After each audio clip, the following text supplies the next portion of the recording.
ভাইয়েরা, তো আমরা বলতে চাই শহীদ উসমান হাদি শুধু একজন ব্যক্তি নয়, শহীদ উসমান হাদি বাংলাদেশের এইরকম একজন ব্যক্তি যিনি বাংলাদেশকে কথা বলতে শিখিয়ে দিয়েছেন, যিনি বাংলাদেশকে সত্যের পক্ষে, মিথ্যার বিপক্ষে, ভারতীয় আধিপত্যের বিরুদ্ধে কথা বলতে শিখিয়ে দিয়েছেন। ঠিক আছে ভাই, তো আমরা সেই উসমান হাদির বিরুদ্ধে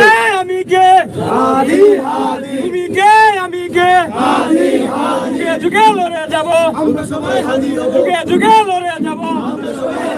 হাদি ভাই সে যার জন্য এখনো লক্ষ লক্ষ মায়ের চোখের পানি পড়ে, সেই হাদি ভাই, এটা সেই হাদি ভাই যার জন্য লক্ষ লক্ষ মায়ের দোয়া মুনাজাতে হাদির নাম স্মরণ হয়, এটা সেই হাদি ভাই লক্ষ লক্ষ বাবার আর মুনাজাতে যে হাদির নাম স্মরণ হয়, এটা সেই হাদি ভাই।